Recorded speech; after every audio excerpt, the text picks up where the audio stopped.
नमस्कार, स्वागत है सभी आंगनवाड़ी सेविका सहायिका बहनों का हमारी आज की सच्ची खबरों में। तो बहनों, आज मैं आपको कई जानकारी देना चाहूँगी, वीडियो को पूरा देख लें।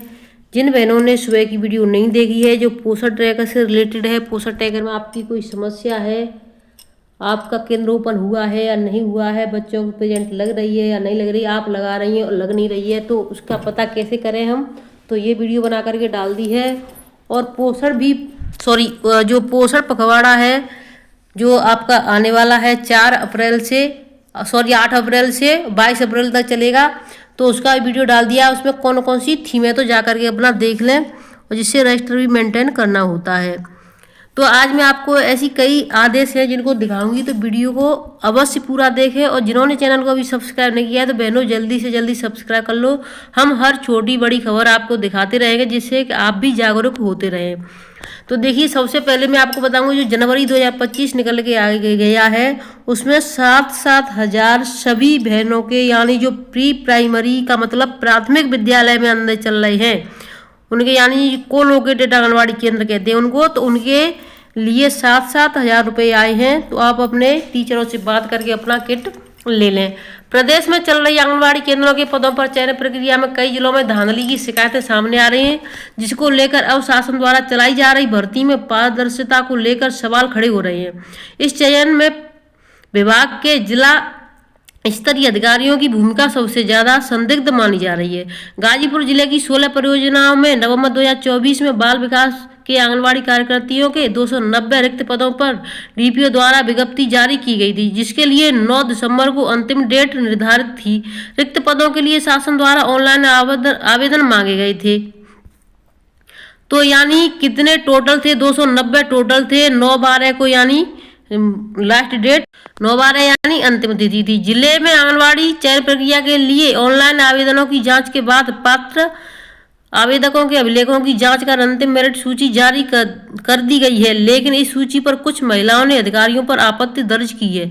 साथ ही इस मामले में मुख्यमंत्री को शिकायत भेजी गई है। देखिए, हमने जो वीडियो डाली है, चाहे वो किसी की भी हो, संगठन की हो या फिर किसी अधिकारी की हो या किसी यानी कोई से भी अधिकारी की हो, तो हमारी कोई भी वीडियो गलत नहीं है। कुछ लोगों की, यानी जिन्होंने पैसा दे करके कार्य करवाया है, उन्हीं को बस गलत लग रही है। बाकी जिन बहनों का नहीं हुआ है, कुछ का क्या कहना है कि जिनका नहीं हुआ है वो बदनाम कर रहे हैं। तो देखिए भाई, कोई किसी को बदनाम क्यों करेगा? जब किसी से जाएगा तभी तो। जिले के दुल्हनपुर क्षेत्र में जलालाबाद निवासी कंचन कन्नौजी द्वारा आंगनबाड़ी भर्ती ऑनलाइन पोर्टल पर नसीरपुर आंगनबाड़ी केंद्र के लिए अनुसूचित जाति श्रेणी से आवेदन किया गया था।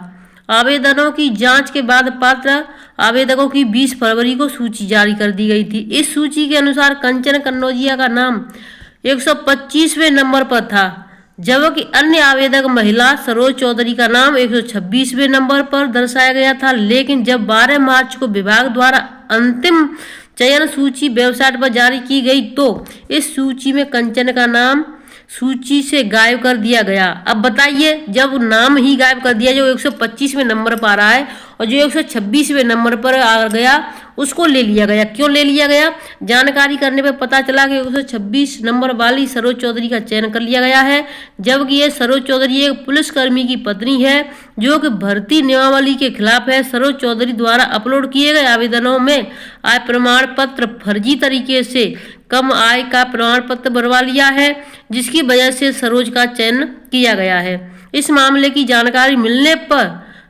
मिलने को लेकर पीड़िता कंचन कन्नौजिया के ससुर और भाजपा नेता विद्याचल कन्नौजिया ने मुख्यमंत्री, जिला अधिकारी, मुख्य विकास अधिकारी सहित अन्य अधिकारियों को आवेदन भेजकर भर्ती में चल रही धांधली के खिलाफ जांच की मांग की है। तो देखिए, जांच की जाएगी और जिसमें जो भी दोषी होगा उसके खिलाफ कार्रवाई भी की जाएगी, जिससे जो बहनें कुछ इधर की उधर करती हैं और जो लिखती हुई हैं, तो वो सब अपना साफ सुथरा रहे, कहीं अधिकारियों की गोद में जा करके ना बैठ जाए, जिससे कि अधिकारियों के चक्कर में आप भी फंस जाएं। देखिए, जिला आगरा में पोषण भी पढ़ाई भी का यानी 3 दिन की जो पोषण भी पढ़ाई हुई है, उसकी ट्रेनिंग चल रही है बहनों यहाँ पर। तो सभी को पता है कि यानी इसमें देखिए, यहाँ पर ये मटेरियल मिल रहा है। ये मटेरियल क्या क्या है इसमें मैं आपको दिखा देती हूँ। ये फोल्डर है, एक नोटबुक है छोटी सी, और एक पेन है, जिसको कल मैंने देखा था किसी ने भेजा था 150 रुपये में। तो देखिए 150 रुपये में ये है, उसका लेटर भी है हमारे पास, यानी उसका कि उसमें क्या क्या मिलना है। तो देखिए ग्राम पंचायतों में 19,000 आंगनबाड़ी केंद्र तैयार किए जा रहे हैं। आंगनबाड़ी केंद्रों के निर्माण की वर्षवार प्रगति है। राज्य सरकार प्रदेश के गांवों में बच्चों के लिए अनुकूल माहौल तैयार कर रही है। आंगनबाड़ी केंद्रों में बच्चों के लिए एक समग्र विकास केंद्र के रूप में विकसित किया जा रहा है। प्रत्येक ग्राम पंचायत में आंगनबाड़ी केंद्र बनाए जा रहे हैं। अब तक 19,000 आंगनबाड़ी केंद्र तैयार हो चुके हैं।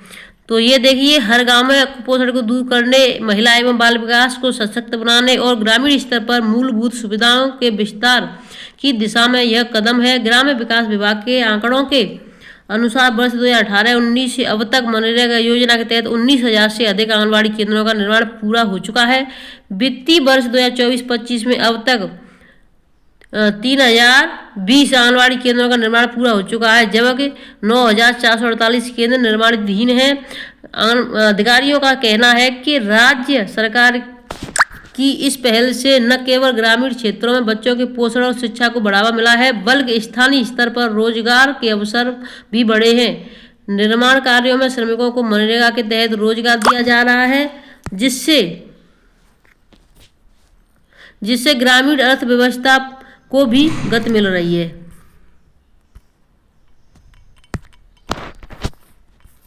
सत्यापन शुरू जल्द भर जाएंगे आंगनबाड़ी केंद्र के पद। विकास भवन से सरस हाल में पूरी की जा रही है प्रक्रिया। 10 दिन में कार्यकर्ता शुरू करेंगे काम।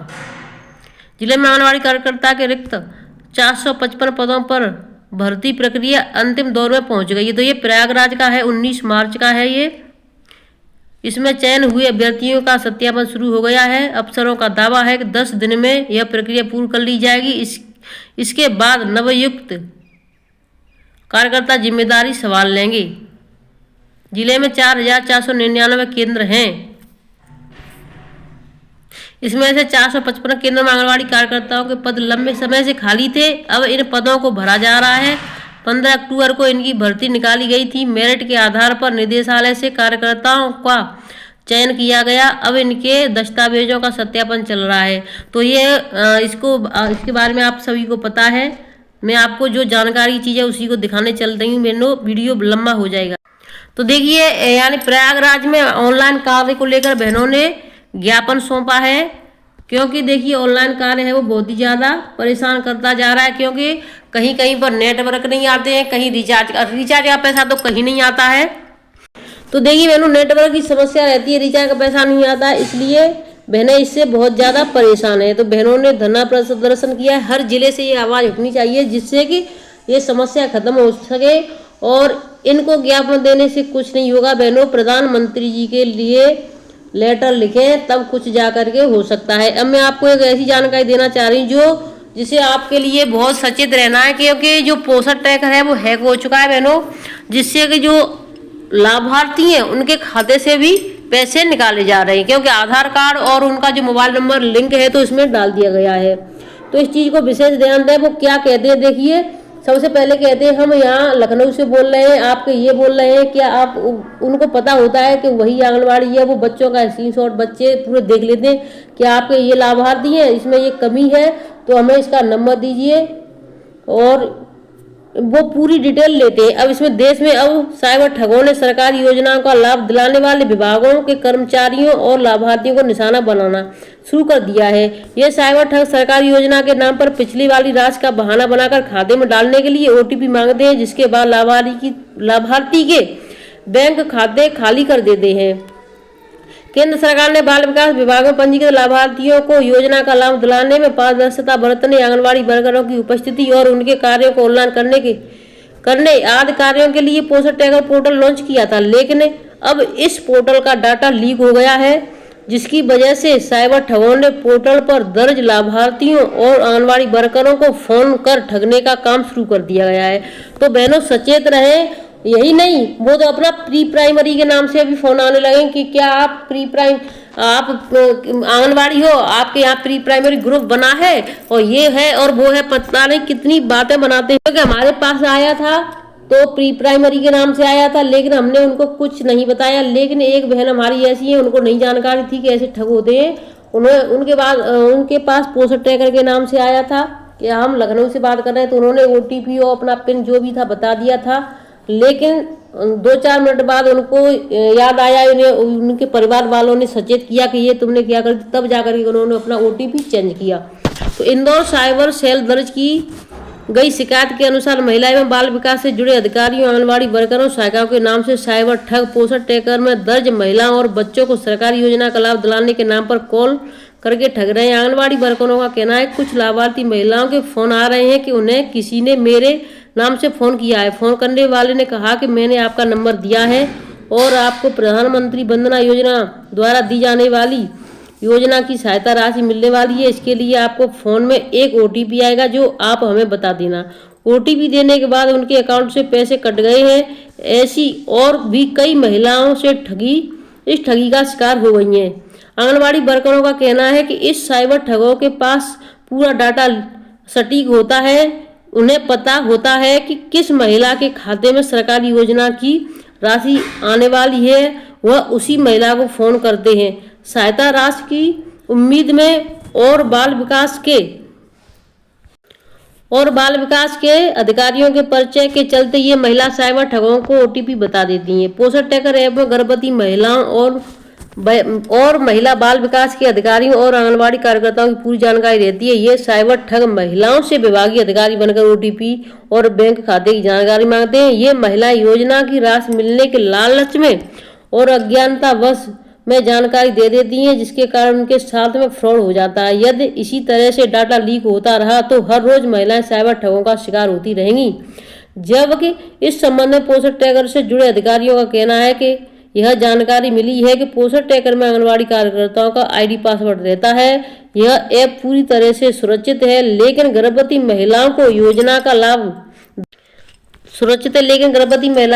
का लाभ दिलाने के नाम पर ठगने के लिए डाटा साइबर ठगों को कहां से मिलता है, इसकी जानकारी किसी को नहीं है। तो देखिए, जो साइबर ठग होते हैं बहनों, वो उनके पास यही कार्य होता है, सुबह से शाम तक कम से कम एक दिन में वो हजारों लाखों को ठगते हैं। लेकिन जो हमारी बहनें हैं, ग्रामीण एरिया से हैं, वो इन चीज़ों पर नहीं ध्यान दे पाती है। अचानक से किसी का फ़ोन आया, उठा लिया और उनको सब चीज़ें बता दी। तो OTP तो हरगिज किसी को नहीं बतानी है। शासन के निर्देश पर जिले में चल रही 223 आंगनबाड़ी कार्यकर्ताओं के रिक्त पदों पर ऑनलाइन आवेदन प्रक्रिया समाप्त हो चुकी है। अब चयन समिति द्वारा पात्र पाए गए आवेदनों की जांच चल रही है, जिसमें आवेदक महिलाओं द्वारा अपलोड किए गए आय प्रमाण पत्र, जात प्रमाण पत्र सत्यापन की कार्रवाई शुरू की गई है। तो ये अंबेडकर की खबर है। मैं आपको ये दूसरे आदेश की तरफ ले चलती हूँ बहनों। वीडियो लंबा हो जाएगा और फिर वीडियो थोड़ा डलने में समय लगता है क्योंकि नेटवर्क की प्रॉब्लम रहती है। तो देखिए, एक विषय सूची आई है जिसको आप देख ले सही है। वर्तमान स्थिति एवं समस्याएं क्या है, समाधान, नियम के उद्देश्य, परिणाम, आईना जेंसन स्ट्रक्चर, श्रेणी पदवार, चयन प्रक्रिया। तो इस तरीके से ये भरा जाएगा। अब इसमें क्या क्या करना है ये है, देखिए, वर्तमान स्थिति की समस्याएं। सबसे पहला है आपका सरकार द्वारा विभागों संस्थाओं को कॉन्ट्रैक्ट मानदेय आउटसोर्सिंग पर कर्मियों की सेवाएं ली जा रही हैं। नंबर दूसरा है कॉन्ट्रैक्ट एवं मानदेय कर्मियों को सीधे विभाग से धनराशि प्राप्त होती है, जबकि आउटसोर्सिंग कर्मियों को आउटसोर्सिंग एजेंसीज के माध्यम से प्राप्त होती है। नंबर तीसरा, आउटसोर्सिंग कार्मिकों को एजेंसियों द्वारा अवैधानिक रूप से कटौती कर मानदेय दिया जाता है, वह भी समय से नहीं मिलता है। नंबर चौथा है कार्मिकों का चयन करते समय एक नवीनीकरण के समय धन वसूली शोषण की शिकायतें हैं। नंबर 5 पर EPF तथा ESI खातों में समय से धन जमा नहीं करना, कुछ कार्मिकों के खाते न खोले जाना, खुले हुए खातों में भी कुछ की खातों में धन जमा किए जाने की शिकायतें होती हैं। प्रत्येक वर्ष एजेंसी परिवर्तन होने पर कार्मिकों का EPF, ESI, GST की धनराशि पुरानी एजेंसी में ही रह जाती है। कार्मिकों के चयन हेतु कोई पारदर्शी प्रक्रिया न होने के कारण गरीब एवं मेधावी अभ्यर्थियों को नुकसान हो रहा है। तो यानी जैसे कि जो देखिए जो एजेंसियों में काम करते हैं तो EPS, ESI इन चीज़ों के उनको लाभ मिलते हैं। लेकिन जैसे वो कंपनी चेंज कर देते तो उनको यानी ये बीमा चालू हो जाते हैं और उनकी जो मानदेय से पैसा कटता है तो वो पैसा उनका वहीं का वहीं रह जाता है। ऐसा नहीं कि वो पैसा फिर उनके खाते में आ जाए। तो ये बहुत बड़ी एक समस्या है बहनों। वीडियो को मैं यहीं पर रखती हूँ, फिर मिलती हूँ आपसे नई अपडेट के साथ। आदेश और भी आ चुके हैं, लेकिन सुबह की वीडियो समय से देख लेना, समय से मिल जाएगी। और जिन्होंने सुबह की वीडियो नहीं देखी है तो जल्दी से जा करके देख लो अपना। फिर मिलती हूँ आपसे नई अपडेट के साथ, तब तक के लिए धन्यवाद। बहनों मैं आपसे एक जाते जाते एक बात कहना चाहती हूँ, अपने फ़ोनों पर ध्यान रखें, बच्चों पर ध्यान रखें, क्योंकि आए दिन बहुत नई नई घटनाएं हो रही हैं जिसकी वजह से बहुत ही ज़्यादा यानी अब ऐसा लगता है जैसे कि इंसान के अंदर कोई यानी इंसान के अंदर इंसानियत नाम की चीज़ खत्म हो चुकी है। तो इस चीज़ को विशेष ध्यान दें। धन्यवाद।